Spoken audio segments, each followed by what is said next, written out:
अस्सलाम वालेकुम प्यारे प्यारे और मीठे मीठे व्यूअर्स। मैं हूं आपका होस्ट अदील और आप हमारे यूट्यूब चैनल देख रहे हैं name Urdu by Adeel. Video शुरू करने से पहले आपको बता देते हैं कि आपको ये वीडियो देखनी लास्ट तक होनी ज़रूरी है कि क्योंकि आपको बताना चाहता हूं कि इस्लाम में कौन सी खसूसियात पाई जाती हैं, इस्लाम में कौन से छुपे हैं अंगेज़ राज होते हैं।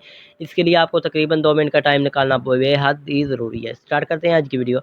इसका नाम का शुमार लड़कियों के नामों में होता है। इस नाम के मैनी मदाहरत के होते हैं। यशफ़ा नाम की तख्लीकी ज़बान के बारे में बात करें तो ये एक अरबी ज़बान का नाम माना जाता है। यशफ़ा जिन्स लड़की है। यशफ़ा नाम के मज़ाहिब की बात करें तो ये एक मुस्लिम नाम माना जाता है। यशफ़ा नाम के हामी नंबर 6, 15 और 24 होते हैं।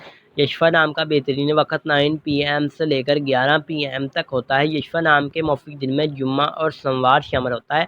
अगर आपको बता दें यशफ़ा नाम की लड़कियाँ किस तरह की होती हैं, तो आप हालात का मुकाबला करना चाहती हैं, चाहे जितने भी लोग आपके मुखालिफ हों, आप अपनी बात पर कायम रहना चाहती हैं, आपको एक सच्चे प्यार की तलाश होती है।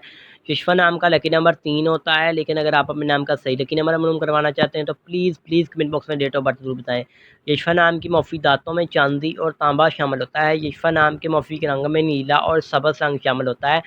यशफ़ा नाम के मौफ़ी पत्थर में हीरा शामिल होता है। ये भी बता दें यह मुतमादिल मौफ़ी पत्थर में यमनी पत्थर, हयात एंड पी, मोती, सफ़ेद नीलम शामिल होता है। लाइक कीजिएगा, हमारे चैनल को सब्सक्राइब कीजिएगा। किसी भी नाम के रिलेटेड लिंक चाहते हैं तो हमें कमेंट बॉक्स में राब्ता ज़रूर कीजिएगा। तो thanks for watching this video. खुदा हाफ़िज़।